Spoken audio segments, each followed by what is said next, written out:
बच्चों फेराडे का नियम मैं आपको बता चुका हूँ। फेराडे का फर्स्ट नियम बता दिया, फेराडे का मैंने आपको सेकंड नियम बता दिया। ठीक है, अब इसमें सवाल किस प्रकार के बनते हैं, तो चलो अपन सवालों के बारे में डिस्कस करते हैं। पहला सवाल मैंने लिया है, देखिए, गलित एलसीएल3 में से 13.5 ग्राम एल्यूमिनियम जमा करने के लिए कितने फेराडे आवेश की आवश्यकता होगी। ये बोला कि आपके पास में गलित एलसीएल3 है, उस गलित एलसीएल3 में से 13.5 ग्राम एल्यूमिनियम जमा करना है, उसके लिए कितने फेराडे चाहिए। तो देखो एलसीएल3 ना, इसका मतलब अगर हम इसको ऐसे देखें, भाई एलसीएल3 है, इसका सोल्यूशन अगर देखें, एलसीएल3 है तो ये हमारा एल्यूमिनियम +3 है, प्लस 3 इलेक्ट्रॉन, जैसे ये एल्यूमिनियम बन गया, ये लीजिए। ठीक है, इसको देख के पता लग रहा है अगर हमको 1 मोल एल्यूमिनियम जमा करवाना है, 1 मोल एल्यूमिनियम जमा करवाना है, तो हमको 3 फेराडे आवेश की आवश्यकता होगी। अच्छा, एल्यूमिनियम का जो परमाणु भार है 27 होता है, 1 मोल एल्यूमिनियम का मतलब 27 ग्राम होता है। तो हम ऐसे बोल सकते हैं 27 ग्राम एल्यूमिनियम को जमा करवाना है, 27 ग्राम एल्यूमिनियम को डिपॉजिट करवाना है, तो चार्ज लगेगा 3 फेराडे। अगर हमको 13.5 ग्राम एल्यूमिनियम जमा करवाना है, तो फिर चार्ज लगेगा 1.5 फेराडे। तो आंसर देंगे 1.5 फेराडे। नहीं तो बोला ना कितने आवेश की आवश्यकता होगी, तो आंसर दिया जाएगा आवेश लगेगा 1.5 फेराडे। ये लीजिए, ये इसका आंसर आ जाएगा 1.5 फेराडे। ठीक है, अगला क्वेश्चन देखो। नेक्स्ट, एलसीएल3, AgNO3 तथा कॉपर सल्फेट के विलीन में से 4 फेराडे आवेश प्रवाहित किया जाता है। निक्षेपित एल्यूमिनियम, मैग्नीशियम तथा कॉपर के मोल, ग्राम तुल्यांक तथा मात्राओं का अनुपात ज्ञात करो। ठीक है, देखो हमसे बोला जा रहा है एक तो एलसीएल3 का विलियन है, इसमें से तो एल्यूमिनियम जमा होगा, दूसरा सिल्वर है, और एक हमारे पास में कॉपर +2 है। इधर देखो इसने क्या किया, आवेश कितना प्रवाहित किया, 4 फेराडे। इसका मतलब 4 फेराडे जो आवेश है वो एलसीएल3 के विलियन में से जा रहा है, 4 फेराडे आवेश ही AgNO3 के विलियन में से जा रहा है, और 4 फेराडे आवेश ही कॉपर सल्फेट के विलियन में से जा रहा है। इसका मतलब सब में से 4-4 फेराडे जा रहा है। मैंने आपसे क्या बोल रहा था, विद्युत अपघटन में जितने फेराडे आप आवेश प्रवाहित करोगे उतने आपको ग्राम तुल्यांक मिलेंगे। तो पहले काम करते, 4 फेराडे जाएगा, इसका मतलब सबके 4-4 ग्राम तुल्यांक मिलने वाले। सबसे पहले क्या पूछ रहा है हमसे, कॉपर मोल का अनुपात। 3 पॉइंट पूछ रहा है, एक तो बोला मोलों का अनुपात, एक आपसे बोला ग्राम तुल्यांक का अनुपात, एक बोला मात्राओं का अनुपात। सबसे पहले काम करता हूं मैं, ग्राम तुल्यांक का अनुपात निकालता हूं। ग्राम तुल्यांक का अनुपात वो भी किसके लिए, देखिए इधर एक तो हमने क्या ले रखा है, एल्यूमिनियम ले रखा है, दूसरा हमने ले लिया, दूसरा मिलेगा मैग्नीशियम, और थर्ड हमने कॉपर ले लिया है। ये जो बता रहे हैं, ये तो बता रहा हूं मैं ग्राम तुल्यांक का अनुपात। ये लीजिए, ग्राम तुल्यांकों का अनुपात बता रहा हूं। ठीक है, अब देखो आवेश कितना गया, 4 फेराडे गया, इसका सबके 4-4 ग्राम तुल्यांक मिलेंगे, तो क्या बोलेंगे, 4 ग्राम तुल्यांक एल्यूमिनियम मिलेगा, 4 ग्राम तुल्यांक हमको मैग्नीशियम मिलेगा, और 4 ग्राम तुल्यांक हमको कॉपर मिलेगा। 4:4:4 सरल अनुपात बनेगा, 1:1:1। ये लीजिए, ये तो आ गया ग्राम तुल्यांकों का अनुपात। ठीक है, और दूसरा हमसे पूछा मोलों का अनुपात, मतलब एल्यूमिनियम, मैग्नीशियम और जो आपको कॉपर मिला, इनके मोल का अनुपात। ये लीजिए मोल का अनुपात, मोल का अनुपात निकाल लेते हैं। तो हमको क्या करना है, ग्राम तुल्यांक 4-4 है ना, ग्राम तुल्यांक से हम इसके मोल बना देते हैं। ग्राम तुल्यांक से मोल बनाने का तरीका क्या होगा, ग्राम तुल्यांक बराबर होता है मोल इंटू वैलेंस वेक्टर। ग्राम तुल्यांक किसके ग्राम तुल्यांक किसके बराबर है, ग्राम तुल्यांक बराबर है मोल इंटू, ग्राम तुल्यांक का फॉर्मूला ये लिख दिया मैंने। ये ग्राम तुल्यांक जो होता है ना, ग्राम तुल्यांक बराबर है मोल इंटू वैलेंसी फैक्टर। अगर आपको मोल निकालना है, आपको मोल चाहिए, तो मोल कैसे निकालेंगे, ग्राम तुल्यांक में वैलेंसी फैक्टर का भाग लगा देते हैं। ग्राम तुल्यांक बराबर मोल इंटू वैलेंसी फैक्टर है, अगर मोल चाहिए तो ग्राम तुल्यांक में वैलेंसी फैक्टर का भाग लगा दें। तो देखो ग्राम तुल्यांक तो सबके 4 है, इसका भी 4 ग्राम तुल्यांक है, इसका भी 4 ग्राम तुल्यांक है, इसका भी 4 ग्राम तुल्यांक है, इसमें वैलेंसी फैक्टर का भाग लगा देते हैं। एल्यूमिनियम का वैलेंसी फैक्टर 3 होता है, 3 का भाग लगा दिया। नेक्स्ट, मैग्नीशियम का वैलेंसी फैक्टर 2 होता है। कॉपर, यहाँ कॉपर सल्फेट है तो वैलेंसी फैक्टर इसका भी 2 होगा।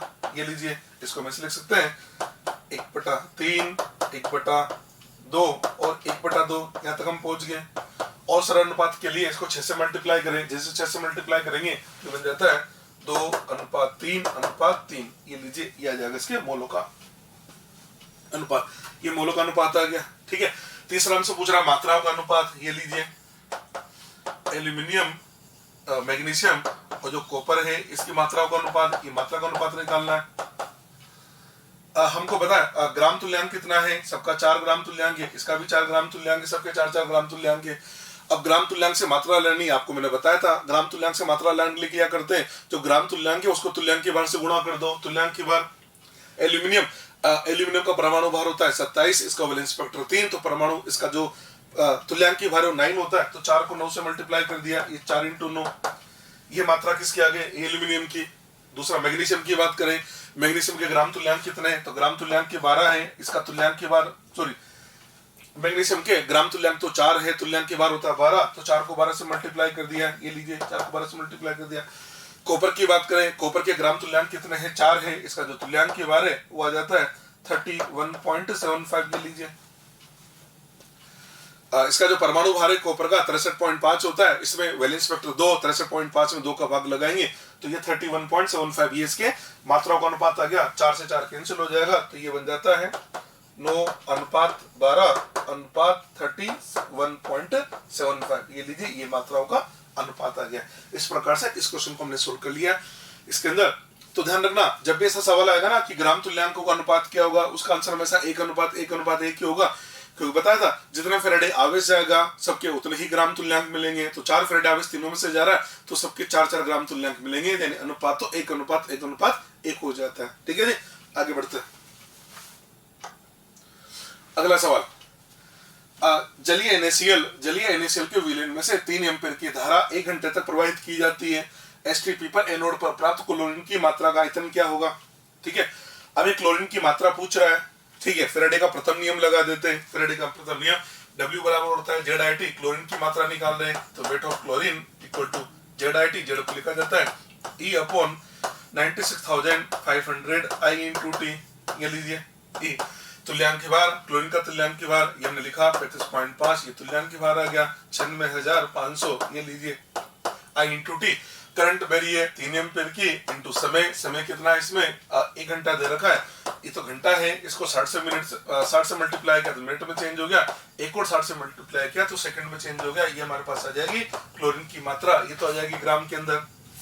अब हम एक काम करते हैं, क्लोरीन के मोल निकाल लेते हैं, मोल ऑफ क्लोरीन, क्लोरीन के मोल देखते हैं तो ये मोल आ जाता है 35.5 × 3 × 60 × 60 अपॉन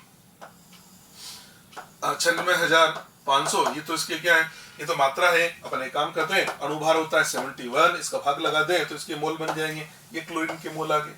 ठीक है, इसको सोल्व करके देखें, 0 0 ये 00 कैंसिल हो गया, इससे ये 2 बार कैंसिल हो जाता है और इससे ये 3 बार हो जाएगा, तो ये बन जाता है 3 को 3 से मल्टीप्लाई किया तो 9 बनेगा और 3 × 9 और 9 को 6 से मल्टीप्लाई किया तो ये बन जाएगा, इसके जो मोल है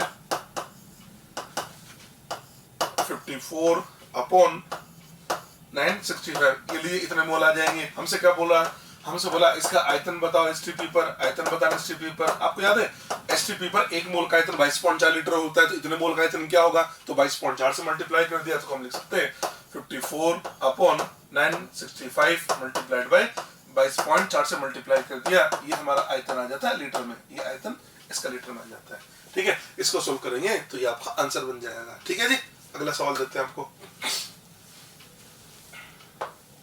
नेक्स्ट, H2SO4 के जलीय विलयन में से आवेश प्रवाहित करने पर कैथोड तथा एनोड पर प्राप्त पदार्थ की मात्रा का अनुपात क्या होगा। अब H2SO4 का जलीय विलयन है तो पहले तो आपको ये पता होना चाहिए, H2SO4 का विद्युत अपघटन कराएंगे तो कैथोड एनोड पर क्या मिलेगा, H2SO4 है। अब देखो H2SO4 तो होगा क्या, सोल्यूशन में H+ आयन होगा, एक सल्फेट आयन होगा और एक आपके पास वाटर होगा, ये 3 कंपोनेंट होंगे।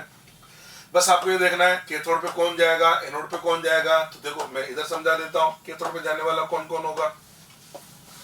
अब कैथोड पे जाने वाले कौन कौन पार्टिसिपेट है, कैथोड नेगेटिव इलेक्ट्रोड होता है, एनोड आपका पॉजिटिव इलेक्ट्रोड होता है। तो कैथोड पे जाने वाला कौन होगा, तो कैथोड पे जाने के लिए एक तो हमारे पास आ जाएगा ये H+ आएगा और एक वाटर आएगा। अब H+ वाटर में से जिसका SRP ज्यादा होगा वो पहले जाएगा, ये सारी चीजें मैं सिखा चुका हूँ। तो H+ और वाटर में से देखा जाए तो जो SRP है वो H+ का ज्यादा है, इनका मतलब पहले H+ जाएगा और वहां रिड्यूस होकर हमको हाइड्रोजन गैस देगा, तो आंसर क्या देंगे, कैथोड पे तो मिलेगा हाइड्रोजन। एनोड की बात करें, एनोड पे जाने वाला कौन है। अब एनोड पे जाने के लिए 2 कैंडिडेट है, एक तो आपके पास सल्फेट आ गया, एक वाटर आ गया। इनमें से जिसका SOP ज्यादा होगा वो पहले जाएगा, वाटर का SOP ज्यादा है, इसका मतलब वाटर जाएगा और वाटर जाके एनोड पे उसका ऑक्सीकरण होगा और आपको ऑक्सीजन गैस मिलेगी। तो आंसर क्या देंगे, कैथोड पे मिलेगा हाइड्रोजन, एनोड पे मिलेगा ऑक्सीजन। चलिए जी, अब देखो, आपने विद्युत अपघटन करवाया तो ग्राम तुल्यांक तो दोनों के बराबर मिलेंगे।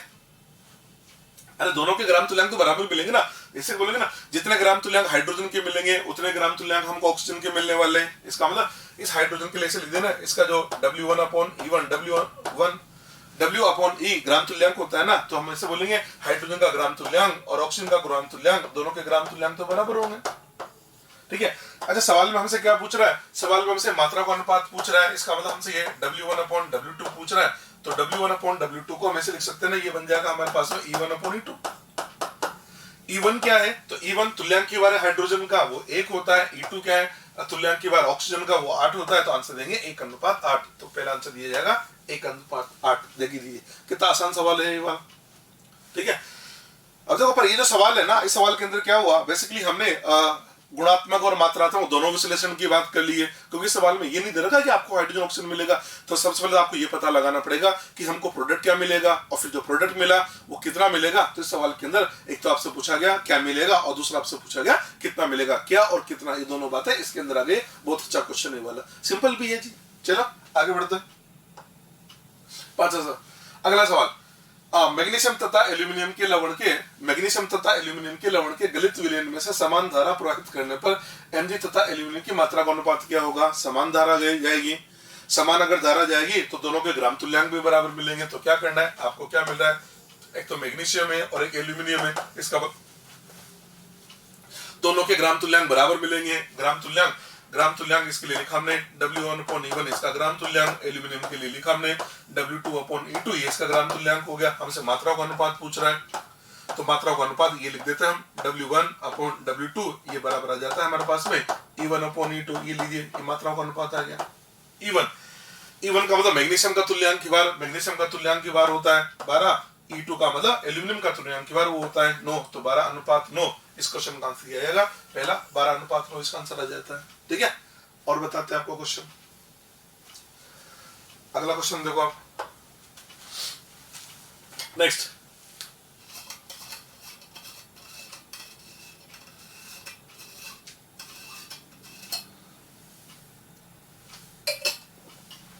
है कॉपर सल्फेट के विलयन में से, अगला सवाल, कॉपर सल्फेट के विलयन में से 5 एम्पीयर की धारा 30 मिनट तक प्रवाहित करने पर कॉपर की मात्रा क्या होगी? ठीक है। अब कॉपर की मात्रा पूछ रहा है, तो फेराडे का प्रथम नियम लगा देते हैं। फेराडे का प्रथम नियम W बराबर ZIT, जेड को लिखा हमने E/96,500 I/T, ये लीजिए, ये आ जाएगा। E तुल्यांक की बार, कॉपर का जो तुल्यांक की बार है, परमाणु बार होता है 63.5, वैलेंस फैक्टर 2 है, तो इसका जो तुल्यांक की बार है वो आ जाता है 31.75। ये तुल्यांक की बार आ गया अपॉन 96,500 I/T। I धारा वेरी है 5 एम्पीयर की, इंटू टी समय दे रखा 30 मिनट, ये लीजिए 30 तो मिनट है, 60 से मल्टीप्लाई करेंगे सेकंड में कन्वर्ट हो जाएगा, और ये मात्रा जाएगी हमारे पास में 1 ग्राम में मात्रा जाएगी। इसको सोल्व करके देख लेते हैं। ठीक है। इसको सोल्व करें तो ये हमको देता है 31.75 मल्टीप्लाइड बाई 5 मल्टीप्लाइड बाई 18। ठीक है। इसको हम डिवाइड कर देते हैं 965 से, 965 ने डिवाइड कर दिया, यह आ जाता है 2.96। ये लीजिए 2.96, ये हमारे पास में कॉपर की मात्रा जाती है 2.96 ग्राम। ठीक। नेक्स्ट लेते हैं,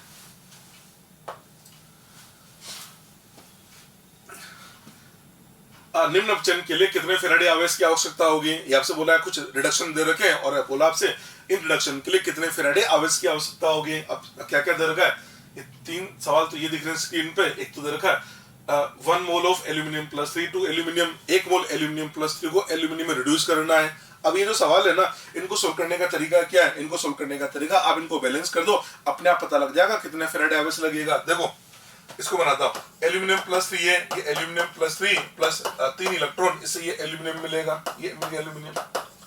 इसने क्या बोला 1 मोल एल्यूमिनियम प्लस 3, तो आप देख सकते हैं 1 मोल एल्यूमिनियम प्लस 3 के लिए चार्ज कितना लगेगा 3 फेराडे। तो इस क्वेश्चन का आंसर देंगे 3 फेराडे, ये लीजिए 3 फेराडे इसका आंसर आ जाएगा।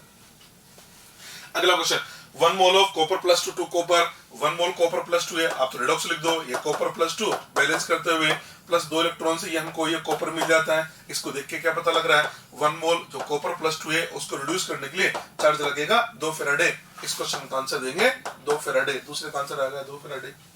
तीसरा 1 मोल ऑफ MnO4 - 2 Mn+2, तो क्या काम करें, ये लीजिए आप इस MnO4 माइनस को चेंज कर दें Mn+2 के अंदर, ये Mn+2 में हमने चेंज कर दिया।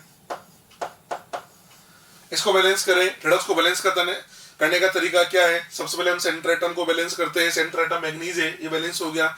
उसके बाद हम बैलेंस करेंगे ऑक्सीजन को। इधर कितना ऑक्सीजन है, 4। ऑक्सीजन को बैलेंस करने के लिए हमने 4 वाटर ऐड कर दिए, ये 4 वाटर ऐड कर दिया। उसका थर्ड नंबर पे बैलेंस किया जाता है हाइड्रोजन। सुन लीजिए बैलेंसिंग का तरीका क्या, सबसे पहले सेंटर एटम को बैलेंस किया जाता है, तो मैग्नीज है वो बैलेंस है। सेकंड नंबर पे बैलेंस करेंगे ऑक्सीजन को, और ऑक्सीजन को बैलेंस करने के लिए जिधर ऑक्सीजन की कमी हो उधर उतने ही वाटर के मॉलिक्यूल जोड़ दिए जाते हैं, ठीक है। और तीसरे नंबर पे बैलेंस करेंगे हाइड्रोजन को, और हाइड्रोजन को बैलेंस करने के लिए जिधर हाइड्रोजन की कमी हो उधर उतने ही H+ आयन जोड़ दिए जाते हैं। हाइड्रोजन इधर कितना हो गया 8, तो मैंने इधर 8 H+ लिख दिया, ये लीजिए 8 H+ आ जाएगा, ठीक है। चार्ज बैलेंस करें, इधर देख सकते हैं इधर चार्ज कितना है, ये +2 चार्ज है इधर, तो +2 इधर कितना हो गया +8, तो ये हो गया, और -1 तो इधर आ गया +7, तो आप देख सकते हैं इधर आ गया +7, इधर आ गया +2, तो इधर आ जाएंगे 5 इलेक्ट्रॉन, ये 5 इलेक्ट्रॉन आ जाएंगे, ये आगे 5 इलेक्ट्रॉन। तो इसको देख के क्या पता लग रहा है, ये तो पता लग रहा है 1 मोल MnO4- को रिड्यूस करने के लिए चार्ज लगेगा 5 फेराडे। इस क्वेश्चन का आंसर, इसका आंसर 5 फेराडे, ये लीजिए इसका 5 फेराडे आंसर चला जाएगा। तो कुछ भी नहीं है, बिल्कुल सिंपल सा क्वेश्चन है। आपको क्या करना है, जो रिडॉक्स है रिडॉक्स को बैलेंस करना है। रिडॉक्स को बैलेंस करते हैं आपको पता लग जाएगा कितने फेराडे आवेश की आवश्यकता होगी। 3 सवाल तो ये हो गए, और भी ले रखे हमने 2 सवाल। इधर देखो एक और है, 1 mole of Cr2O7 - 2 two chromium +3। हमसे बोला 1 मोल Cr2O7 - 2 को क्रोमियम +3 में बदलना है, तो बैलेंस करते देते हैं। रिडॉक्स लिखता हूं मैंने लिखा Cr2O7 - 2, Cr2O7 - 2 इसको हमने चेंज कर दिया, ये क्रोमियम +3 में चेंज कर दिया। बैलेंस करें, सबसे पहले बैलेंस करें सेंटर एटम को, उधर कितने क्रोमियम है 2 है, इधर 1 है, 2 से मल्टीप्लाई कर दिया तो ये क्रोमियम बैलेंस हो गया। उसके बाद नंबर आता ऑक्सीजन का, उधर कितने 7, तो इधर हमने 7H2 ऐड कर दिया है, ये ऑक्सीजन बैलेंस हो गया। उसके बाद नंबर आता है हाइड्रोजन का, इधर कितना 14, तो इधर हमने ये लिख दिया, इधर 14H+, ये 14H+ आ गया, ठीक। चार्ज बैलेंस करें, इधर से कितना चार्ज हो गया, इधर तो चार्ज हो जाएगा +6, इधर चार्ज हो गया +14 और -2, ये +12, ये +12, इधर +12 है, उधर +6 है, तो इसका मतलब इधर हम 6 इलेक्ट्रॉन जोड़ेंगे तो ये बैलेंस हो जाएगा। तो आप देख सकते हैं, इसको देख के पता लग रहा है 1 मोल Cr2O7 - 2 को अपचेत करने के लिए चार्ज लगेगा 6 फेराडे। तो जो 4th क्वेश्चन है इसका आंसर दे देंगे हम 6 फेराडे, 6 फेराडे इसका आंसर दे दिया जाएगा, ठीक है। ये क्वेश्चन तो मैंने रिडक्शन के करा दिया। अगला क्वेश्चन लिखा मैंने, निम्न ऑक्सीकरण में कितने फेराडे आवेश की आवश्यकता होगी। कुछ ऑक्सीकरण दे रखे हैं, तो ऑक्सीकरण दे या अपचयन दे हमें क्या मतलब, हमें तो रिडॉक्स को बैलेंस करना है। रिडॉक्स को बैलेंस करते अपने आप पता लग जाएगा कितने फेराडे आवेश लगेगा। सवाल है 1 mole of H2O2 O2, 1 mole H2O को O2 में बदलना है। बैलेंस करो आप, तो ये लीजिए H2O है ना, इस H2O को O2 में परिवर्तित करना है, H2O को O2 में चेंज करना है। बैलेंस करें, सबसे पहले सेंटर एटम वो ऑक्सीजन है, इधर ऑक्सीजन कितने 2, इधर 1 है, तो 2 से मल्टीप्लाई कर दिया तो ये ऑक्सीजन बैलेंस हो गया है, ठीक है। उसके बाद नंबर आएगा हाइड्रोजन का, इधर कितना हो गया 4, तो इधर लिखा जाएगा 4H+, ये लीजिए 4H+ लिखा तो ये बैलेंस हो गया। अब चार्ज को बैलेंस करें, उधर +4 है, इधर 0 है, तो इधर हम लिखेंगे 4 इलेक्ट्रॉन, तो ये बैलेंस हो जाएगा। इसको देख के पता लग रहा है 2 मोल वाटर के ऑक्सीकरण के लिए, 2 मोल वाटर के ऑक्सीकरण के लिए चार्ज लगेगा 4 फेराडे, तो 1 मोल के लिए चार्ज लगेगा 2 फेराडे। इस क्वेश्चन का आंसर देना 2 फेराडे। इस क्वेश्चन में हमसे मिस्टेक क्या होगी, जैसे हमारे पास आएगा 4 इलेक्ट्रॉन, हम इसका उत्तर दे देंगे 4 फेराडे, जबकि 4 कब है, जब 2 मोल वाटर के, इसने बोला 1 मोल वाटर के लिए, इस बात का विशेष ध्यान रखना। तो 1 मोल वाटर के लिए चार्ज लगेगा फिर 2 फेराडे, ठीक है। अगला सवाल 1 mole of FeO2 Fe2O3, 1 mole FeO को Fe2O3 में चेंज करना, ये लीजिए ये FeO है, इस FeO को हम चेंज कर देते हैं Fe2O3 के अंदर, Fe2O3 में चेंज कर देते हैं, ठीक है। बैलेंस करें, सबसे पहले आयरन को बैलेंस करें, उधर आयरन 2 है, इधर 1 है, 2 से मल्टीप्लाई किया आयरन बैलेंस हो गया। ऑक्सीजन उधर कितना हमारे पास 3 है, इधर 2 है, तो इधर 1 ऑक्सीजन की कमी है, तो 1 H2 हमने ऐड कर दिया है। हाइड्रोजन को बैलेंस करने के लिए इधर 2 हाइड्रोजन है, तो लिखा जाएगा 2H+, ये लीजिए हाइड्रोजन भी बैलेंस हो गया। अब चार्ज को बैलेंस करें, इधर चार्ज कितना है 0, इधर कितना +2, तो यहाँ लिखा जाएगा 2 इलेक्ट्रॉन, ये 2 इलेक्ट्रॉन आ गया। इसको देख के पता लग रहा है 2 मोल FeO के लिए चार्ज लग रहा है हमारा 2 फेराडे, 1 मोल FeO के लिए चार्ज में लगेगा 1 फेराडे। तो ये जो क्वेश्चन है इसका आंसर दिया जाएगा 1 फेराडे। हम लोग गलती ये करते हैं कि 2 फेराडे देते हैं, 2 फेराडे पे टिक लगा दिया जाता है, जबकि इसने बोला 1 मोल FeO को। ये 2 फेराडे कब है? जब FeO के 2 मोल है। अगर FeO का 1 मोल होगा तो चार्ज में फिर आपका 1 फेराडे ही लगेगा। ठीक है जी। अगला सवाल नेक्स्ट, कॉपर सल्फेट तथा AgNO3 के विलयन में से समान आवेश प्रवाहित किया जाता है। कॉपर सल्फेट तथा AgNO3 के विलयन में से समान आवेश प्रवाहित करने पर 0.216 ग्राम सिल्वर प्राप्त होता है। समान समय में कॉपर की कितनी मात्रा प्राप्त होगी? एक तो आपसे क्या बोला, कॉपर सल्फेट का विलयन है, दूसरा AgNO3 का विलयन है। कॉपर सल्फेट के विलयन में से कॉपर मिलेगा, AgNO3 के विलयन में से सिल्वर मिलेगा। पर अब समान आवेश बहेगा समान समय तो इसका दोनों के ग्राम तुल्यांक तो बराबर मिलेंगे। तो अपन एक काम करते हैं, क्या क्या बोला है, एक तो कॉपर की बात कर रहा है, एक सिल्वर की बात कर रहा है। तो अपन एक काम करते हैं, दोनों के ग्राम तुल्यांक बराबर कर देते हैं। तो उसको हम ऐसे लिख देते हैं W1/E1 बराबर W2/E2। ये इसके ग्राम तुल्यांक बराबर कर दिया। हमको मात्रा किसकी दे रखी है? हमको मात्रा दे रखी है सिल्वर की मात्रा दे रखी है। सिल्वर का मतलब W2 दे रखा, हमसे W1 पूछा जा रहा है। तो W1 बराबर क्या लिखेंगे? W1 बराबर ऐसे लिखेंगे W2 इंटू E1/E2 ऐसे लिखा जा सकता है। ठीक है। W2 का मतलब सिल्वर की मात्रा, वो हमको दे रखी है 0.216 सिल्वर की मात्रा। E1 का मतलब कॉपर का तुल्यांक की बार, ये आपको पहले भी बता चुका हूं मैं, ये आता है 31.75 कॉपर का तुल्यांक की बार आ गया। अपॉन E2 का सिल्वर का तुल्यांक की बार, सिल्वर का परमाणु भार होता है 108 और AgNO3 का मतलब सिल्वर की वैलेंसी 1 है, तो इसको लिखा जाएगा ये 108 आ जाएगा। ठीक है। इसको सोल्व करें, इस पॉइंट को हटा देते हैं, तो पॉइंट को हटाया तो ये आ जाता है 1000 और ये इससे कैंसिल हो जाता है 2 बार, और 31.75 इंटू 2 किया तो ये बन जाता है आपका 63.5 के अंदर आप 1000 का भाग लगा दीजिए, उत्तर आ जाता है 0.0635 ग्राम। इतने ग्राम हमको कॉपर मिल जाता है। ठीक है। आंसर देंगे 0.0635 ग्राम कॉपर, इतने ग्राम हमको कॉपर मिलने वाला है। ठीक है जी, बिल्कुल सिंपल है। फेराडे का दूसरे नियम का सवाल आ गया। ठीक है, अगला सवाल लेते हैं। अगला सवाल 2m कॉपर सल्फेट के 0.5 लीटर विलयन में से 3.7 एम्पीयर की धारा 6 घंटे तक प्रवाहित की जाती है। विद्युत अपघटन के पश्चात विलयन की मोलरता ज्ञात करो। ठीक है, ये वाला सवाल बहुत ही अच्छा सवाल है। सवाल समझना, हमसे बोला गया 2m कॉपर सल्फेट का 0.5 लीटर विलयन है, इसमें से 3.7 एम्पीयर की धारा 6 घंटे तक प्रवाहित की जाती है। आप इसको समझिए कि आपको कॉपर सल्फेट का विलयन दे रखा है जिसके मोलरता दे रखी 2m। आयतन कितना है? आयतन आपका 0.5 लीटर है। तो आप इस समझना, इस क्वेश्चन को समझना, थोड़ा रफ मैं इधर काम कर रहा हूं। जैसे ये कॉपर सल्फेट का विलयन है, ये कॉपर सल्फेट का विलयन है और इसकी जो सांद्रता है वो दे रखी है 2m। कॉपर सल्फेट का विलयन, इसका आयतन हमारे पास 0.5 लीटर है। हमने क्या किया, इसमें विद्युत धारा प्रवाहित करी। ये लीजिए, हमने इसमें से विद्युत धारा प्रवाहित करी। देखो अब मोलरता कितनी है? 2 है। आयतन कितना है? 0.5 है। तो सबसे पहले क्या काम करो, ये पता लगा लो कि इस विलयन के अंदर कॉपर के कितने मोल घुले हुए हैं। तो सबसे पहले क्या पता लगा रहा हूं मैं, initial mole of copper,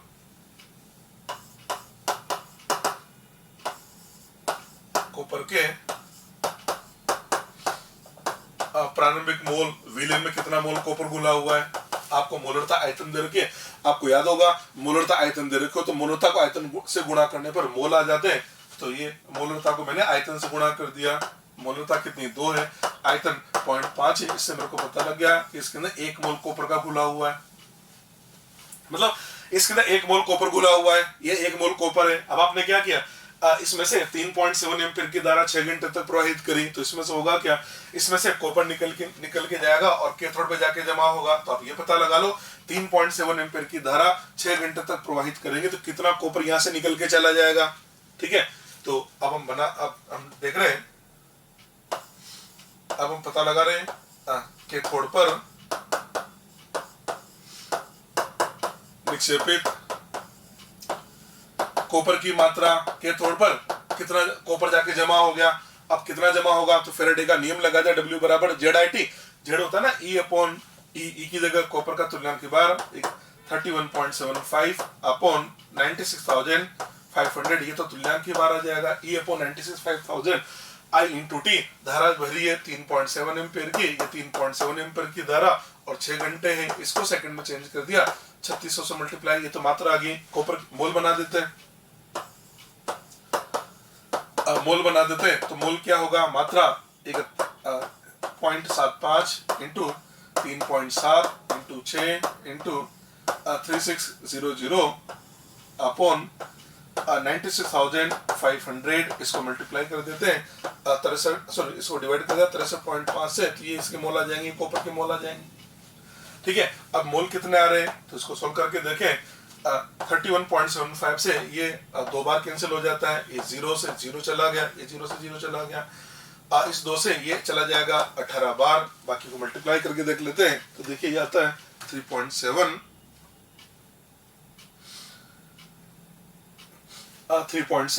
multiplied by 6 multiplied by 18, इसको डिवाइड कर देते हैं, 965 से डिवाइड कर दिया तो ये आ जाता है 0.4 मोल, ये लीजिए आपके पास आ जाएगा 0.4 मोल।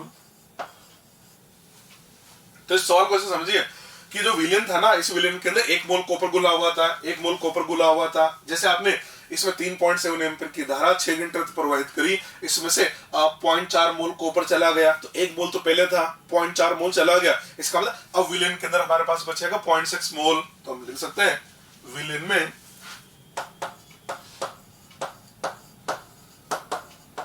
बचे कॉपर के मोल, तो कॉपर के मोल कितने मोल बचेंगे, 1 मोल तो पहले था, 0.4 चला गया, तो कॉपर का तो 0.6 मोल ही बच गया, ये 0.6 मोल बच गया, इसका मतलब इसके अंदर 0.6 मोल कॉपर गुला हुआ है, 0.6 मोल कॉपर का मतलब एक तरह से 0.6 मोल कॉपर सल्फेट गुला हुआ है, और आयतन कितना है 0.5 लीटर।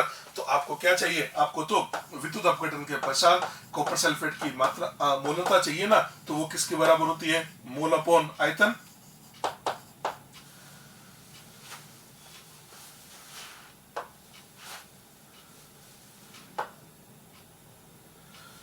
मोल अपॉन आयतन। मोल हमारे पास कितने आ गए, 0.6 मोल आ गए, आयतन कितना है 0.5 है, यानी ये बनेगा 6/5, इसको सोल्व कर दिए बन जाता है 1.2 m। ठीक है, तो इस क्वेश्चन का आंसर आ जाता है 1.2, तो इसकी मोलरता है, तो आंसर क्या देंगे कि विद्युत अपघटन के पश्चात विलियन की मोलरता बन जाती है 1.2 m। ठीक है, ये क्वेश्चन सोल्व हो गया हमारा। ठीक, अब देखो ये सवाल है, कई बार क्या करता है, इसे सवालों को इस तरह से पूछ लेता है, ये पूरा सवाल लिख देगा विलियन की मोलरता ज्ञात करो, और ये लिख देगा यहाँ पर कॉपर के इलेक्ट्रोड को काम में लिया गया है। सवाल में क्या लिख दिया, कॉपर के इलेक्ट्रोड को काम में लिया गया है। अब आपको बता देता हूं, अगर एनोड भी कॉपर का ले ले और कैथोड भी कॉपर का ले ले, तो मैंने सिखाया था ना, जितना ग्राम तुल्यांक कॉपर का एनोड से रिलीज होगा, उतना ही ग्राम तुल्यांक कैथोड पे जाके जमा होगा, तो विलियन की सांद्रता अपरिवर्तित रहती है। तो इस सवाल का अगर इस प्रकार का सवाल पूछ लिया जाए कि कॉपर के इलेक्ट्रोड को काम में ले रखा हो, तो अंतिम विलियन की मोलरता क्या होगी, तो उत्तर क्या देना, पहले कितनी मोलरता थी 2, तो आंसर देंगे 2 ही मोलरता होगी, कारण क्योंकि कॉपर के इलेक्ट्रोड काम में लेंगे तो विलियन की सांद्रता अपरिवर्तित रहती है। तो कई बार इस प्रकार का सवाल पूछ लेता है और हम पूरा सोल्व करके उत्तर 1.2 टिक करके आ जाता है, जो कि गलत है। हाँ, अब इस सवाल के अंदर इलेक्ट्रोड के बारे में कुछ नहीं बोला गया। जब इलेक्ट्रोड के बारे में कुछ नहीं बोला गया तो बाय डिफॉल्ट ये अंडरस्टूड है कि इलेक्ट्रोड हमने प्लेटिनम के ही काम में ले रखे, तो इलेक्ट्रोड हमने प्लेटिनम के काम में ले रखे। ठीक है, आगे बढ़ते हैं। नेक्स्ट, 12.3 ग्राम नाइट्रोबेंजीन को एनिलीन में परिवर्तित करने के लिए कितने फेराडे आवेश की आवश्यकता होगी यदि धारा दक्षता 50% है। चलिए जी, सर क्या कर रहा है, ये नाइट्रोबेंजीन है और 12.3 ग्राम है, उसको एनिलीन में बदलना चाह रहा है, तो नाइट्रोबेंजीन को एनिलीन में बदलना चाहता है। तो नाइट्रोबेंजीन, ये नाइट्रोबेंजीन C6H5NO2, ये तो नाइट्रोबेंजीन हो गया, इसको बदल है एनिलीन के अंदर, तुमने बदल दिया C6H5NH2, ये एनिलीन में बदल दिया। इसको संतुलित करें, सबसे पहले बैलेंस करेंगे कार्बन को, तो बैलेंस है, उसके बाद नंबर आएगा नाइट्रोजन को, वो भी बैलेंस है, उसके बाद आता ऑक्सीजन। इधर ऑक्सीजन कितने हैं, 2 है, तो यहाँ पर 2H2 आ जाएंगे, ये लीजिए 2H2 आ गया। उसके बाद नंबर आता है हाइड्रोजन का, हाइड्रोजन देखिए इधर कितना हो गया, 2 दूनी 4 और 2 6, 6 और 5 हो जाएंगे 11।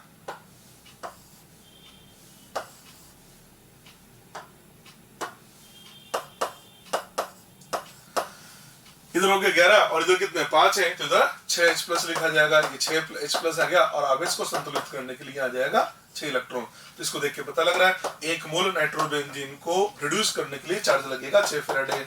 6 फेराडे कब लगेगा? जब नाइट्रोबेंजीन का 1 मोल होगा। इसने क्या बोला? 12.3 ग्राम नाइट्रोबेंजीन है। तो सबसे पहले तो क्या करते हैं, नाइट्रोबेंजीन के मोल बना लेते हैं। ये मैंने इधर बना लिया, मोल ऑफ नाइट्रोबेंजीन। नाइट्रोबेंजीन का मोल क्या होगा? ग्राम में बार अपन अणुभार। इसका अणुभार 123 आएगा। आप डिवाइड करके देख लेना, सोल्व करके देख लेना। तो इसका मतलब नाइट्रोबेंजीन का हमने 0.1 मोल ले रखा। तो मैं से बोलेंगे 1 मोल नाइट्रोबेंजीन को रिड्यूस करने के लिए चार्ज लगेगा 6 फेराडे। 1 मोल नाइट्रोबेंजीन को रिड्यूस करने के लिए चार्ज लगेगा 6 फेराडे। अगर हमको 0.1 मोल नाइट्रोबेंजीन को रिड्यूस करना है तो चार्ज लगेगा 0.6 फेराडे। ये लीजिए 0.6 फेराडे चार्ज लगेगा। कब? जब नाइट्रोबेंजीन का 12.3 ग्राम होगा। प्रश्न सवाल में क्या बोला? धारा दक्षता 50% है। धारा दक्षता 50% है, ठीक है। देखो अब धारा दक्षता 50% का मतलब क्या हुआ? इसका मतलब ये हुआ अगर आपको जितने आवेश की जरूरत है, आप समझिए जैसे मान लो ये आपका रिसीविंग एंड है और उस किसी एक एंड से चार्ज आपकी तरफ भेजा जा रहा है। आपने बोला धारा दक्षता 50% है। आपने बोला कि मेरे को तो 2 फेराडे आवेश चाहिए, तो भेजने वाला 4 फेराडे भेजेगा ना। 4 भेजेगा तभी तो आप तक आते तो 50% दक्षता का मतलब 50% तो रास्ते में ड्रॉप हो गया।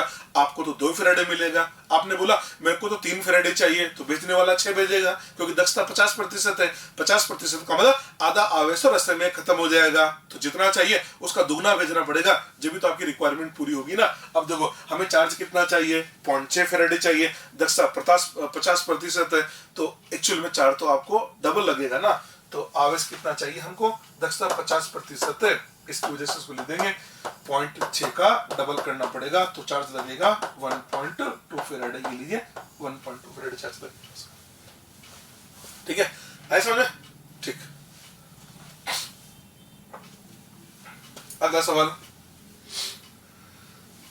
सवाल है 80 सेंटीमीटर स्क्वायर पृष्ठीय क्षेत्रफल की धातु सतह पर 5 × 10⁻³ सेंटीमीटर मोटाई की धातु सिल्वर की परत चढ़ानी है। सिल्वर की डेंसिटी दे रखी है 1.05 ग्राम प्रति ml की परत चढ़ाने के लिए AgNO3 के विलीन में से 3 एम्पीयर की धारा कितने समय तक प्रवाहित की जाएगी? सवाल समझना। आपसे बोला एक धातु सतह दे रखी है, धातु सतह है,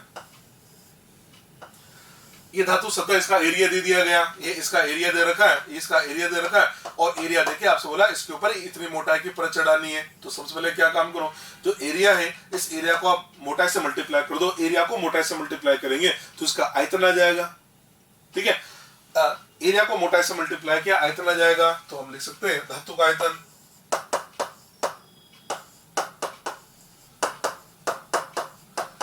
आयतन क्या लिखेंगे? एरिया कितना हमारे पास है 80 सेंटीमीटर स्क्वायर, इसकी मोटाई कितनी है 5 × 10⁻³ ये लीजिए, और ये बन गया सेंटीमीटर क्यूब। ये तो आ जाएगा इसका आयतन। इसका आयतन आ गया और धातु की डेंसिटी दे रखी है, तो ये पता लगा ले धातु की मात्रा कितनी होगी। तो डेंसिटी D बराबर होता है ना m/v, तो मास बराबर क्या होगा? डेंसिटी इंटू आयतन। तो धातु की मात्रा निकाल लेते हैं। धातु की मात्रा आ जाती है 80 × 5 × 10⁻³ इसको मल्टीप्लाई कर देते हैं 1.05 से। इतने ग्राम धातु की मात्रा इस पर चढ़ने वाली है, ठीक है। इसको सोल्व कर लेते हैं। ये आता है 80 × 5 × 1.05 डिवाइडेड बाय 1000, ये बन जाता है 0.42 ग्राम। ये लीजिए 0.42 ग्राम, इसका इतने ग्राम सिल्वर जमा होने वाली है। अब ये बोल रहा है इतने तो सिल्वर जमा करानी है, धारा बहेगी 3 एम्पीयर के समय कितना लगेगा? अब फेराडे का नियम लगा देते हैं। W = ZIT, W = E/96,500 I × T, W मात्रा, तो ये तो हमारे पास दे रखी है 0.42 ग्राम। ई तुल्यांक बार, सिल्वर का तुल्यांक बार 108 होता है अपॉन 96,500। धारा इसने बोली है धारा बहेगी 3 एम्पीयर की इंटू समय। ये समय तो पूछ रहा है ना, इसको सोल्व करके हम समय निकाल लेते हैं। मल्टीप्लाई किया जाए 0.42 multiplied by 96,500 divided by 108 divided by 3। इसको सोल्व करने से आता है 125। इस क्वेश्चन का आंसर देंगे 125 सेकंड। इतना समय लगने वाला है, इसमें समय लगेगा 125 सेकंड। ठीक है, नेक्स्ट लेते हैं अगला सवाल।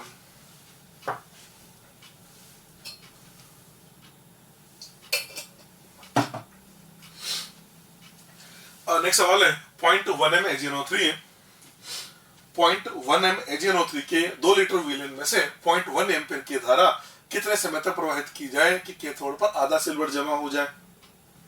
क्या कह रहा है, आपके पास AgNO3 का विलेन है, 0.1 m AgNO3 का विलेन है, इसका आयतन हमने 2 लीटर ले रखा है। तो पहले ये पता लगा लेते हैं कि इसमें सिल्वर कितना है। तो सिल्वर की मात्रा कैसे निकलेगी, तो आयतन को मोलरता से गुणा कर दिया तो मोल निकाल लेते हैं। तो विलेन में सिल्वर की मात्रा ऐसे निकालते हैं,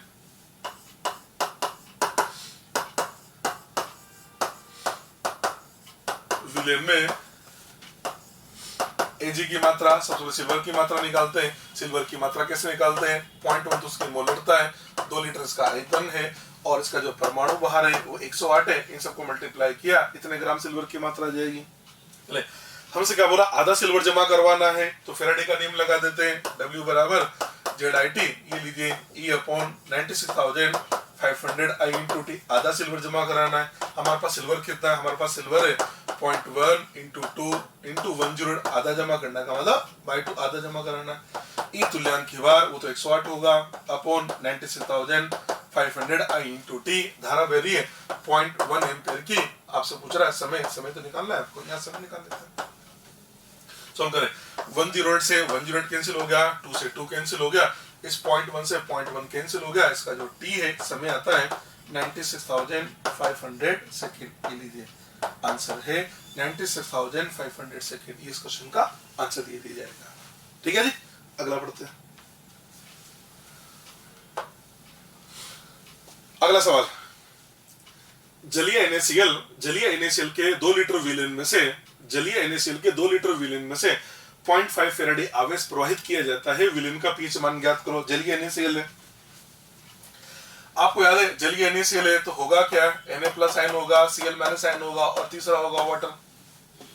ठीक है, याद करिए मैंने आपको बताया था कैथोड पे क्या मिलेगा, याद करिए एनोड पे क्या मिलेगा, और एक और बताता विलेन में क्या बच जाता है, याद करते चलिए।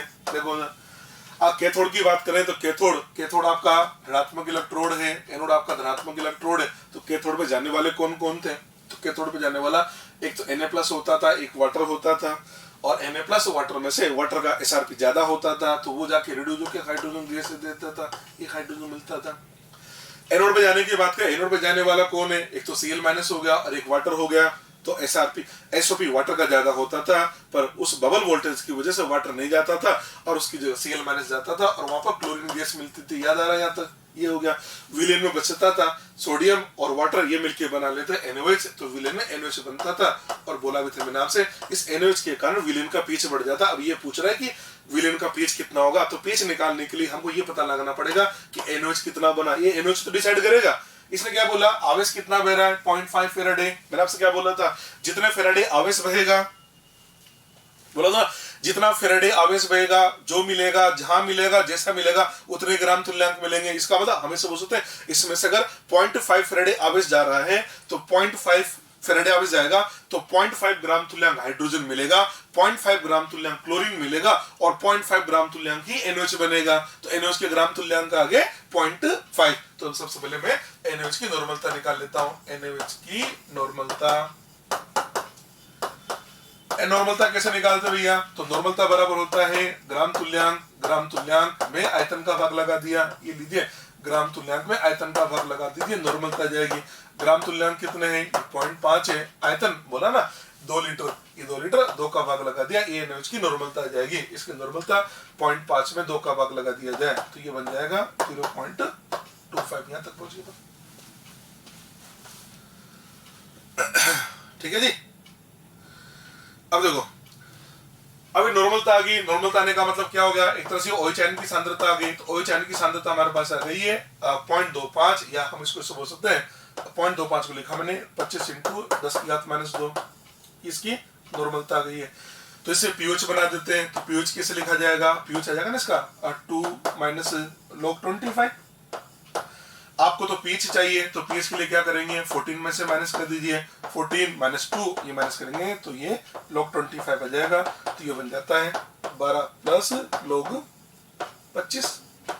इसको मैं समझ सकते हैं, 12 की जगह 12 लिखा, log 25 है ना, 25 को लिखा 5 का स्क्वायर, तो इसको लिख दिया जाएगा 2 log 5 प्लस log 5 होता है भैया 0.70, इसका डबल किया तो 0.70 का डबल 1.40, तो इसका उत्तर आ जाता है 13.4। इतना पीएच आ जाएगा। ये लीजिए, बहुत ही बढ़िया क्वेश्चन है ये वाला, इंपॉर्टेंट भी है, तरीके सॉल्व करना है। आधे बच्चे तो क्या पीएच को देखते ही डर जाते हैं, तो डरने की जरूरत नहीं है।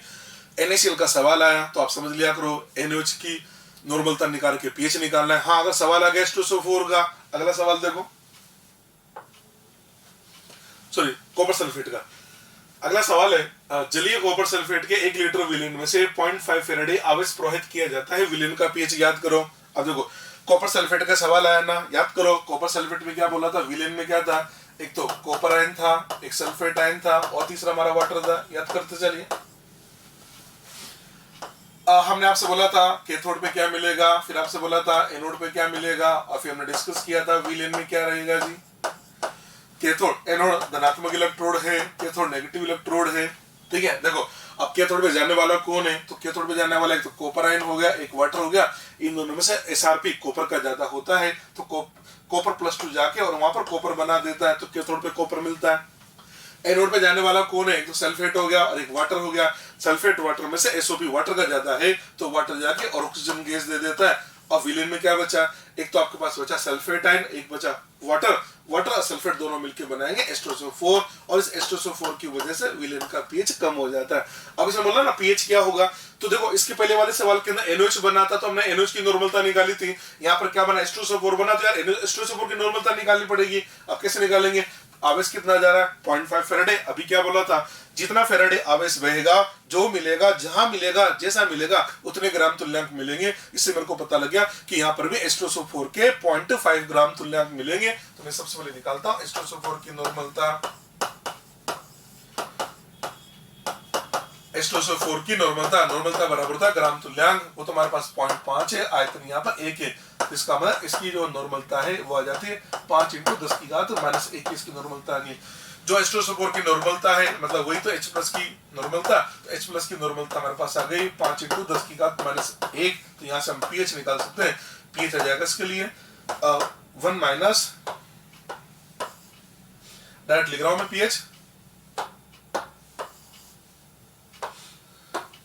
इसका पीएच आ रहा है 1 माइनस log 5, 1 माइनस log 5 होता है 0.70, तो इसका उत्तर आ जाता है, इसका पीएच माना जाता है, इसका पीएच आ जाएगा 0.3 इसका पीएच आ जाएगा।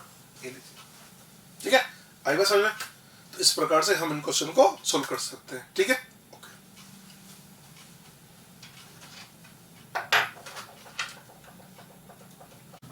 अब ये जो चैप्टर है इसमें एक पार्ट और बचा हमारा छोटा सा, और वो है कुछ व्यापारिक बैटरी।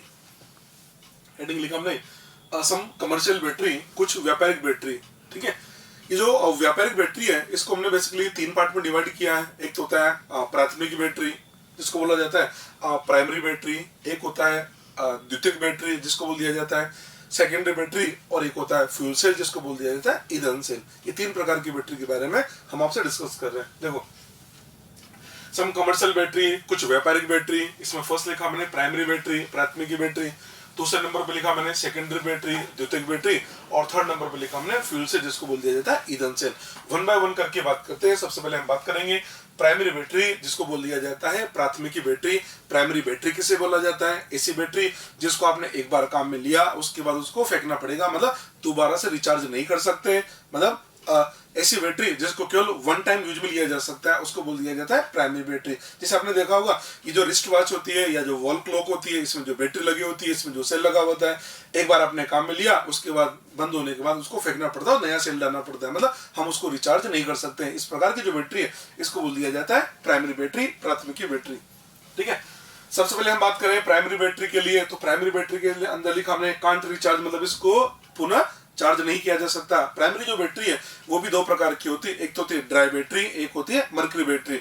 ड्राई बैटरी को हिंदी में बोल दिया जाता है शुष्क बैटरी या शुष्क सेल, और दूसरा नंबर को होता है मरकरी बैटरी, इसको बोलते हैं मरकरी बैटरी। ठीक है, ये दो प्रकार की है। वन बाय वन करके बात करते हैं। सबसे पहले हम बात करेंगे ड्राई बैटरी के बारे में, ड्राई सेल के बारे में, शुष्क सेल के बारे में। ठीक है, देखिए सबसे पहले लिखा मैंने ड्राई सेल, शुष्क सेल, ये जितनी भी बैटरी है उसमें बस अपने को ये समझना है एनोड किसका बनाया जाता है, कैथोड किसका बनाया जाता है, और इसके अंदर विद्युत अपघट्य क्या काम में लेते हैं, और ये बैटरी हमें कितने वोल्ट का वोल्टेज सप्लाई करती है। ये मुख्य बात है जो हमें ध्यान में रखनी पड़ेगी। ये जो ड्राई बैटरी है, ये ड्राई बैटरी को आप सब लोगों ने देख भी रखा होगा। जैसे आपने देखा होगा रेडियो वगैरह में जो सेल लगते हैं, रेडियो वगैरह में जो सेल लगते हैं, जैसे आपने देखा होगा जो सेल इस टाइप से सिलेंडर जैसा दिखाई देता है आपको, उस सिलेंडर के अंदर क्या होता है, वो जो सेल है उसके अंदर आपने देखा होगा वो जिस भी कंपनी का बना हुआ उसका लेबल लगा होता है। अगर आप जैसे उस लेबल को हटाएंगे एक मेटल का सिलेंडर नजर आएगा, वो बेसिकली एक जिंक का पात्र होता है और वो काम करता है इसमें एनोड की तरह। तो जो ड्राई सेल है, इस ड्राई सेल के बारे में बता रहा हूँ। ड्राई सेल जो होता है ना, इसके अंदर एनोड बनाया जाता है जिंक का पात्र। ठीक है, वो जिंक का पात्र एनोड की तरह काम करेगा। अब आप एक काम करना, वो जो बैटरी है, वो जो पात्र जो दिखाई दे रहा है ना, वो जो शीट नजर आ रहा है मेटल की जो शीट है वो जिंक का पात्र है। आप उसको ऐसे कट लगा के और बीच में से जब ओपन करेंगे उसके सेंटर में आपको देखेंगे एक ग्रेफाइट की रोड नजर आएगी, जिसके चारों ओर पाउडर जैसा कुछ पेस्ट या कोई यौगिक मतलब पाउडर जैसा कोई कंपाउंड आपको दिखाई देगा। तो अब आपको बता देते हैं इसमें जो कैथोड है, कैथोड क्या बनेगा, वो जो ग्रेफाइट की रोड है वो कैथोड की तरह काम करता है, और जो ग्रेफाइट की रोड है उस ग्रेफाइट की रोड के चारों ओर MnO2 का पेस्ट लगा होता है। ये MnO2 का पेस्ट लगा होता है। ठीक है, इसमें विद्युत अपघट्य के रूप के अंदर उसमें भरा होता है NH4Cl, उसके साथ में ZnCl2 मिला देते हैं। ये जो बैटरी है ये हमको 1.25 से लेके 1.5 वोल्ट तक का वोल्टेज सप्लाई करती है। तो ड्राई बैटरी में क्या क्या चीज याद रखनी है, एनोड जिंक का पात्र का एनोड बना होता है, कैथोड किसका बनेगा, ग्रेफाइट की छड़ जिसके चारों ओर MnO2 का पेस्ट होता है। विद्युत अपघट्य के रूप में हम काम में लेते हैं NH4Cl प्लस ZnCl2, और ये बैटरी हमको 1.25 से लेके 1.5 वोल्ट का वोल्टेज सप्लाई करती है। एक तो ये बात याद रखनी, दूसरा आपको ये ध्यान रखना है कि इसके अंदर एनोड की क्या अभिक्रिया होगी, कैथोड की क्या अभिक्रिया होगी। अभिक्रिया बता देते हैं। एनोड की अभिक्रिया, एनोड जिंक का बना हुआ है, जिंक का ऑक्सीडेशन होगा, एनोड पे ऑक्सीडेशन होता है तो जिंक से zinc ion plus 2 electron number 1 दे दिया। कैथोड, अब कैथोड किसका बना हुआ है, ग्रेफाइट की रोड है, वो तो इनर्ट है, तो रिएक्ट कौन करेगा, उसके चारों ओर जो पेस्ट लगा हुआ है वो तो MnO2 का है। तो देख लीजिए कैथोड की अभिक्रिया क्या होगी, MnO2, ये हमने MnO2 लिखा। MnO2 क्या करेगा, ये जो विद्युत अपघट्य है NH4Cl, ये NH4Cl अमोनियम आयंस के साथ क्रिया करके और ये बना लेता है MnOOH plus NH3 ammonia gas बनती है। ठीक है, MnOH, देखो ये जो MnO2 है, इस MnO2 के अंदर मैग्नीज का ऑक्सीडेशन नंबर है +4, और जो MnOOH है इसके अंदर अगर मैग्नीज का ऑक्सीडेशन नंबर निकाले तो ये निकल के आता है X -2 और +1, यानी आ जाएगा +3। तो आप देख सकते हैं मैग्नीज का ऑक्सीडेशन +4 से +3 में हुआ, यानी रिडक्शन हुआ। तो देखो कैथोड रिडक्शन और रिडक्शन की अभिक्रिया आ गई, इन दोनों को जोड़ देते हैं तो सेल अभिक्रिया हमारे पास आ रही है जिंक सॉलिड +2 MnO2 बैलेंस करके जोड़ रहा हूं मैं, +2 NH4 प्लस, इससे हमने बना दिया Zn+2 +2 MnOOH +2 अमोनिया। ये इसकी सेल की सेल अभिक्रिया आ जाती है। ठीक है, अब देखो ये जो सेल अभिक्रिया है ना, इस सेल अभिक्रिया के अंदर आपने देखा एक तो इसके अंदर अमोनिया गैस बनती है, अमोनिया गैस बन रही है। दूसरी बात, सेल अभिक्रिया के अंदर आयनिक स्पीशीज पाई जाती है, अमोनियम आयन है और जिंक आयन आयनिक स्पीशीज है। जब सेल काम करता है तो जो आयन है उनकी सांद्रता बदलेगी तो सेल का विद्युत वाहक बल भी बदलेगा। याद है नष्ट समीकरण से बताया था। इसका मतलब ये जो सेल की अभिक्रिया है इसके अंदर आयनिक स्पीशीज पाई जाती है, इसलिए इस सेल का जो विभव है कांस्टेंट कभी नहीं हो सकता। इसलिए आपने देखा हमने जो वोल्टेज है वो 1.25 से 1.5 बता दिया। तो हम ऐसे बोल सकते हैं कि जो ड्राई सेल होता है इसकी सेल अभिक्रिया के अंदर आयनिक स्पीशीज पाई जाती है, इसलिए बैटरी कभी भी कांस्टेंट वोल्टेज सप्लाई नहीं करेगी, नंबर 1। दूसरी बात, इसमें अमोनिया गैस बनी, देखो अमोनिया गैस बन रही है। अब अमोनिया गैस बनने से क्या होगा, उसके अंदर सब सेल के अंदर गैस बनेगी, तो गैस बनने की वजह से धीरे धीरे क्या होगा, दाब उत्पन्न होगा, तो इन बैटरी के अंदर लीकेज की प्रॉब्लम आती है। आपने देखा भी होगा ड्राई सेल के अंदर लीकेज भी हो जाता है। तो लीकेज क्यों होता है, ये होता है इस अमोनिया गैस की वजह से। ठीक है, तो ये क्वेश्चन पूछ लिया जाता है कि अमोनिया गैस। ठीक है, अब देखो अब हमें पता है सेल के अंदर अमोनिया गैस बनेगी तो हमें, और ये भी पता है लीकेज भी होगा, तो उसकी रोकथाम के लिए हम क्या करते हैं, इसके अंदर ZnCl2 मिला देते हैं। तो ZnCl2 का क्या काम है, ZnCl2 क्या करेगा, ZnCl2 जो होता है ना वो अमोनिया के साथ मिलके एक कॉम्प्लेक्स कंपाउंड बना लेता है। इसकी वजह से अमोनिया की वजह से जो दाब उत्पन्न होने वाला है उतना दाब उत्पन्न नहीं हो पाता है, तो इसलिए हम इसको ZnCl2 मिला देते हैं। दूसरी बात एक और बताता हूँ, इसमें जो NH स्पोर्ट्सिल हमने जो कंपाउंड लिया है, NH स्पोर्ट्सिल जो लवण लिया, NH स्पोर्ट्सिल अम्लीय यौगिक होता है और आपको याद होगा अम्लीय माध्यम में संचारण की प्रक्रिया हो जाती है, कोरोजन हो जाता है। इस वजह से होगा क्या, जिंक के पात्र का कोरोजन होगा और कोरोजन होने की वजह से इसकी लाइफ लंबी नहीं होती है। तो इस सेल के बारे में क्या क्या पता लगा, एक तो आपको ये पता लगा ये कांस्टेंट वोल्टेज नहीं देता है, दूसरा आपको ये पता लगा इसकी जो लाइफ है वो लॉन्ग नहीं होती है, और तीसरा आपको पता लगा ZnCl2 का क्या कार्य होता है। ये तीन इंपॉर्टेंट बातें जो एग्जाम में आपसे पूछी जाती है, ठीक है, ध्यान रखना। लिख भी दिया मैंने। NH4Cl एक अम्लीय यौगिक है जो कि जिंक के पात्र का संचालन कर देता है, इसलिए इस सेल की आयु कम होती है, नंबर एक। दूसरी बात, सेल अभिक्रिया में आयनिक स्पीशीज उपस्थित है, इसलिए ये सेल नियत विभव कांस्टेंट वोल्टेज नहीं देता है, दूसरी बात। और तीसरी बात लिखा हमने, रोल ऑफ ZnCl2 का कार्य। तो आप देख सकते हैं ZnCl2 उस अमोनिया गैस के साथ मिलकर एक कॉम्प्लेक्स कंपाउंड बना रहा है। इस कॉम्प्लेक्स कंपाउंड बनने की वजह से होगा क्या, जो भी इसमें अमोनिया गैस उत्पन्न होगी, ये जो ZnCl2 है ये उस अमोनिया गैस को कंज्यूम कर लेगा, मतलब जो दाब उत्पन्न होने वाला है यानी लीकेज की प्रॉब्लम को सॉर्ट आउट कर देता है। तो ये तीन इंपॉर्टेंट पॉइंट है जो कि एग्जाम में क्वेश्चन पूछा जाता है जिसके ऊपर, ठीक है।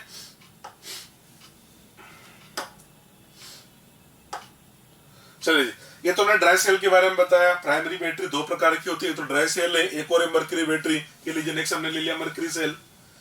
वही देखना है एनोड किसका बना हुआ है, कैथोड किसका बना हुआ है। ड्राई सेल के अंदर एनोड बनाते हैं जिंक पात्र का, इसके अंदर एनोड बनाते हैं जिंक HG ZnHG, इसको बोलते हैं जिंक अमलगम का बना होता है।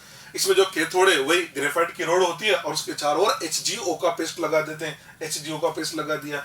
इसमें जो विद्युत अपघट्य है वो हम लेते हैं KOH का एक्वा सॉल्यूशन, और ये बैटरी हमको 1.35 वोल्ट का वोल्टेज सप्लाई करती है। ये बैटरी, इस बैटरी को आपने देखा भी होगा, मर्करी बैटरी, घड़ी में जो बैटरी लगती है ना, जो रिस्ट वॉच के अंदर जो बैटरी लगती है ना छोटी सी, वो बेसिकली मर्करी बैटरी होती है।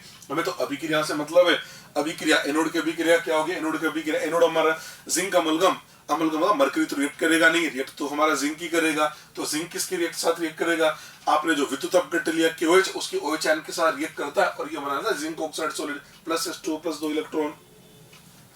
कैथोड की अभिक्रिया, कैथोड हमारा HgO का बना हुआ है, HgO प्लस वाटर के साथ रिएक्ट करके ये बना देता है HG liquid plus 2OH minus.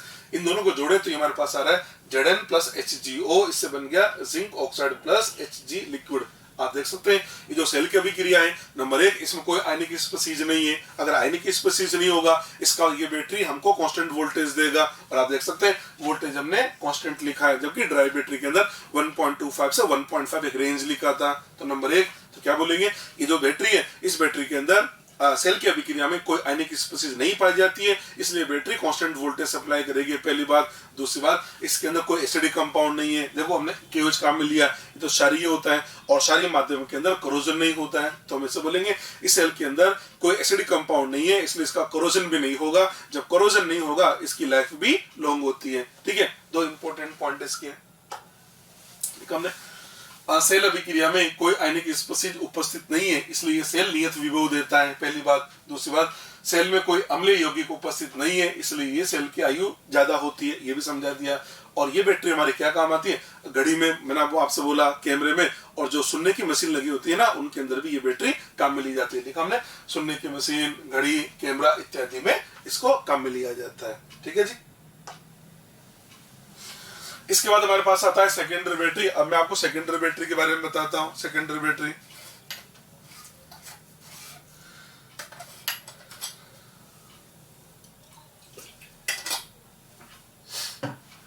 देखिए, सेकेंडरी बैटरी, द्वितीय बैटरी के बारे में बात करें, इसको क्या बोलते हैं, जिसको वापस से रिचार्ज किया जा सके, जिसको चार्ज किया जा सके। बैटरी के बाद डिस्चार्ज हुई है, उसके बाद वापस से रिचार्ज किया जा सके, उसको बोलते हैं सेकेंडरी बैटरी। आपने देखा होगा अपने घर वगैरह में जैसे इन्वर्टर लगा होता है, वो बैटरी रही, कार, ट्रैक्टर वगैरह में जो बैटरी है वो सब सेकेंडरी बैटरी के अंदर आती है। आपने देखा होगा इन्वर्टर की जो बैटरी है उसमें एक ऐसा बॉक्स होता है, तो जो सेकेंडरी बैटरी है इसके अंदर हमारे पास एक एग्जांपल है जिसको बोल दिया जाता है लेड स्टोरेज बैटरी। ये लिखा हमने, lead storage battery, lead storage battery, ठीक है। अब हमें वही देखना है, ये जो बैटरी है, इस बैटरी के अंदर हम देखते हैं कि एनोड कैथोड किसका बना होता है। तो इस एनोड क्या होता है, इसका लेड की प्लेट का तो एनोड बना होता है, लेड की जो प्लेट है उसमें एनोड बना होता है। और कैथोड क्या होता है, एक मेटल की जाली होती है, एक धातु की जाली होती है, जिसके चारों ओर हम PbO2 का पैकिंग लगा देते हैं। ये लिखा हमने, कैथोड लिखा हमने, मेटल ग्रिड, मेटल की जाली पैक्ड विद PbO2 में एक धातु की जाली होती है जिसके ऊपर हमने PbO2 का लेपन लगा दिया जाता है। यानी कुल मिला के बात ये कैथोड PbO2 का बना हुआ है, एनोड हमारा लेड का बना हुआ है। ठीक है, ये जो बैटरी होती है ना, इनको ऐसे बोला जाता है कि 6 वोल्ट की बैटरी है, 12 वोल्ट की बैटरी है या 24 वोल्ट की बैटरी है। इसके अंदर उस हिसाब से प्लेटें लगती है। जैसे मान लो मेरे को 12 वोल्ट की बैटरी बनानी है, तो 12 वोल्ट की बैटरी के अंदर क्या करेंगे, हम 6 प्लेट लगाएंगे। एक प्लेट का वोल्ट 2 होता है, तो 6 का मतलब 12 हो गया। अगर 24 वोल्ट की बैटरी बनानी है तो हमको 12 प्लेटें लगानी पड़ेगी। एक प्लेट का वोल्ट हमारा 6 होता है। चलो जी, हम मान लेते हैं हम 12 वोल्ट की बैटरी बना रहे हैं, तो 6 प्लेटें लगानी पड़ेगी। 6 प्लेट के अंदर 3 प्लेट एनोड की होगी और 3 प्लेट कैथोड की होगी। देखो उधर ये डायग्राम बनाया हमने, ये तो पात्र बना दिया, ये पात्र बना दिया। इधर देखो, ये जो ग्रीन कलर से हम दिखा रहे हैं, तो आप देख सकते हैं एक नंबर 3 नंबर और 5 नंबर, 1 3 5 अल्टरनेट जोड़ना है। देखना 1 3 5 और 2 4 और 6 इनको आपस में जोड़ दिया। मतलब 1 3 5 को जोड़ा तो 1 3 5 तो एनोड बना रही, लेड की बनी हुई है, और जो 2 4 6 है ना, इनको आपस में जोड़ के इन्होंने कैथोड बना लिया, PbO2 को बना लिया। इसमें विद्युत अपघट्य के रूप के अंदर, विद्युत अपघट्य के रूप में हम लेते हैं जलीय H2SO4, एक्वस H2SO4, और वो होता है 38% बाय मास। इसकी डेंसिटी होती है 1.30 ग्राम पर ml। ध्यान रख लेना। तो वापस रिवाइज कर देता हूं, क्या बोला, एनोड किसका बनेगा, तो लेड की प्लेट का एनोड बनेगा। कैथोड एक धातु की जाली होती है जिसके ऊपर PbO2 का लेपन लगा रहता है, और विद्युत अपघट्य के रूप में हमने काम लिया 38% जलीय H2SO4 का विलयन, जिसकी डेंसिटी होती है 1.3 ग्राम पर ml। अब देखो, तो सेकेंडरी बैटरी है, तो इसमें तो चार्जिंग भी होगी, डिस्चार्जिंग भी होगी। तो हम दोनों के समझते हैं। सबसे पहले हम बात करते हैं डिस्चार्जिंग रिएक्शन। देखो, जब बैटरी डिस्चार्ज होती है ना, जब बैटरी डिस्चार्ज होती है तो जो केमिकल एनर्जी है वो चेंज होगी इलेक्ट्रिकल एनर्जी के अंदर। इसका वही काम करेगा गैल्वेनिक सेल की तरह। जब बैटरी चार्ज होगी तो चार्जिंग में क्या होगा, इलेक्ट्रिकल एनर्जी किस में चेंज होगी, केमिकल एनर्जी के अंदर। उस समय काम करेगा ये, इस समय काम करेगा विद्युत अपघटनी सेल की तरह। तो अभी तो डिस्चार्जिंग का केस है, अगर डिस्चार्जिंग है तो गैल्वेनिक सेल की तरह काम करेगा। और याद है, गैल्वेनिक सेल के अंदर एनोड नेगेटिव होता है और कैथोड पॉजिटिव होता है। देखो, एनोड नेगेटिव होगा, कैथोड पॉजिटिव होगा, क्योंकि अभी डिस्चार्जिंग की बात हो रही है और डिस्चार्जिंग में काम करेगा गैल्वेनिक सेल की तरह। चले जी, डिस्चार्जिंग की बात करें। एनोड का अभिक्रिया लिखता हूं मैं पहले। एनोड किसका बना, लेड का बना हुआ है, तो एनोड का ऑक्सीडेशन होगा, लेड से लेड आयन बनेगा प्लस इलेक्ट्रॉन। अब एनोड पे जैसे लेड आयन बना, वो लेड आयन बनते क्या करेगा, उस H2SO4 जो विद्युत अपघट्य के रूप में आपने H2SO4 ले रखा है ना, वो लेड आयन बनते क्या करेगा, उस H2SO4 के सल्फेट आयन के साथ क्रिया करके लेड सल्फेट सॉलिड बना लेगा। ये देख लीजिए, ये जो लेड आयन बना, ये बनते उस विद्युत अपघट्य का जो सल्फेट आयन है, वो जो H2SO4 है उसके साथ क्रिया करके PbSO4 सॉलिड बना लेता है। तो हमारे एनोड की अभिक्रिया होगी, इन दोनों को जोड़ दो तो Pb solid plus SO4 -2 aqueous, इससे बन गया PbSO4 सॉलिड प्लस 2 इलेक्ट्रॉन। ये नंबर 1, ये आगे एनोड की अभिक्रिया। कैथोड पे चले। कैथोड हमारा PbO2 का बना हुआ है। अब PbO2 का कैथोड है, PbO2 के अंदर लेड का ऑक्सीडेशन नंबर +4 हो गया। अब कैथोड में भी क्या होगा तो रिडक्शन ना, तो रिडक्शन। अब लेड PbO2 में लेड का ऑक्सीडेशन +4 है, तो +4 से ये भी +2 में चला जाता है। तो क्या बोलेंगे, ये PbO2 से Pb+2 बना लेता है। समझ लेना, याद करना सिखा रहा हूं।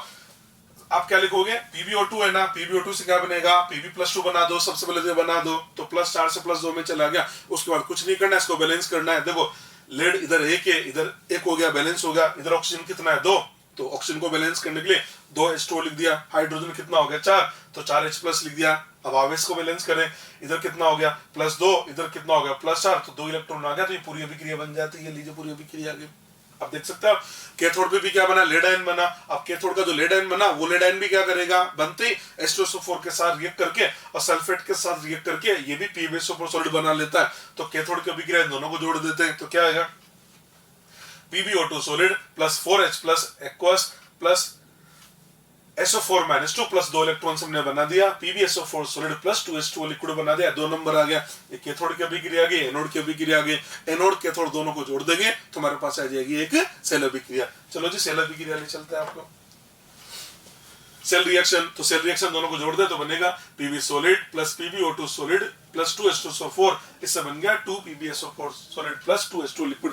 आप देख रहे हैं, जब बैटरी हमारी डिस्चार्ज हो रही है तो जो एनोड का लेड है, एनोड का जो लेड है वो भी H2SO4 से क्रिया करके लेड सल्फेट सॉलिड बना रहा है। और जो कैथोड का PbO2 है वो भी H2SO4 से क्रिया करके और PbSO4 सॉलिड बना रहा, तो हम ऐसे बोल सकते हैं जब बैटरी डिस्चार्ज होती है तो एनोड कैथोड दोनों पर ही लेड सल्फेट सॉलिड जमा होता है और दोनों ही H2SO4 के साथ क्रिया कर रहे हैं। जब H2SO4 के साथ क्रिया करेंगे तो H2SO4 की सांद्रता कम होगी, डेंसिटी कम होती चली जाएगी और एक मिनिमम लेवल पे आने के बाद वो बैटरी काम करना बंद कर देगी। इसका मतलब इसको वापस से चार्ज में लगाना पड़ेगा। तो लिखा हमने during discharging H2SO4 is used, therefore its density decreases। क्या बोला? डिस्चार्जिंग के दौरान H2SO4 कंज्यूम हो रहा है, इसलिए इसका डेंसिटी कम होता चला जाता है। ठीक है, अब बैटरी डिस्चार्ज होगी, अब इसको चार्ज में लगाना है, तो चार्ज में लगाने के लिए क्या करेंगे, इसको भारी सोर्स से जोड़ना पड़ेगा। तो क्या करेंगे, जैसे 12 वोल्ट की बैटरी है ना, तो हम क्या करेंगे 12 वोल्ट से ज्यादा वोल्ट की बैटरी के साथ इसको जोड़ा जाएगा। इस वजह से होगा क्या, अब धारा बाहर से अंदर की ओर आने लग जाएगी। ठीक है ना, when a potential slightly more than potential of battery is applied then battery can be recharged। मतलब बैटरी जैसे जितने वोल्ट की आपकी बैटरी है उससे ज्यादा वोल्ट की बैटरी के साथ इसको जोड़ना पड़ेगा, जिसकी वजह से इसका चार्जिंग स्टार्ट हो जाएगी। अब मैं आपको चार्जिंग के बारे में समझा देता हूँ। चार्जिंग रिएक्शन, अब चार्जिंग में बोला ना, चार्जिंग में होगा क्या, जो इलेक्ट्रिकल एनर्जी है वो केमिकल में चेंज होगी। इसका मतलब ये काम करेगा विद्युत अपघटनी सेल की तरह, इलेक्ट्रोलाइटिक सेल की तरह। कैथोड और एनोड की अभिक्रिया क्या होगी, अब देखो आपको पता है जो विद्युत अपघटनी सेल है इसके अंदर तो नेगेटिव इलेक्ट्रोड को क्या बोल देंगे कैथोड और पॉजिटिव इलेक्ट्रोड को बोल देंगे एनोड। तो अभी जो हमारी थी ना नेगेटिव इलेक्ट्रोड की जो अभिक्रिया थी, देखो नेगेटिव इलेक्ट्रोड, इसकी अभिक्रिया ये रही Pb सॉलिड प्लस SO4 - 2। मैंने क्या बोला, चार्जिंग में क्या होगा, अभिक्रिया रिवर्स हो जाएगी। तो मैं क्या कर रहा हूँ, इस रिएक्शन को रिवर्स करके लिख देता हूँ। नेगेटिव की जगह नेगेटिव रहेगा, बस एनोड की जगह लिख दूंगा कैथोड। देखो इधर मैंने ये लिखा, सेम वो की वो अभिक्रिया है उसको लिख दिया है और नेगेटिव की जगह नेगेटिव रखा, एनोड की जगह कैथोड लिख दिया। कारण क्योंकि जो हमारा जो ये जो विद्युत अपघटनी सेल होता है उसमें नेगेटिव इलेक्ट्रोड को कैथोड कहा जाता है। इसी प्रकार से जो एनोड की अभिक्रिया है, जो एनोड की अभिक्रिया नहीं बोलेंगे, पॉजिटिव इलेक्ट्रोड की जो अभिक्रिया है उसको भी मैंने रिवर्स करके लिख दिया। अब पॉजिटिव इलेक्ट्रोड को एनोड बोल दिया जाएगा, तो एनोड लिख दिया, ये अभिक्रिया आगे, इन दोनों को जोड़ेंगे तो ये आपकी सेल अभिक्रिया आगे। आप देख सकते हैं सेल अभिक्रिया में क्या हो रहा है, PbSO4 सॉलिड प्लस 2H2O ये क्रिया करके क्या बना रहा है, लेड सॉलिड बना, PbO2 बना और साथ में H2SO4 बना। आप देख पा रहे जब बैटरी को हमने चार्ज में लगा दिया तो जो लेड सल्फेट सॉलिड जमा हुआ था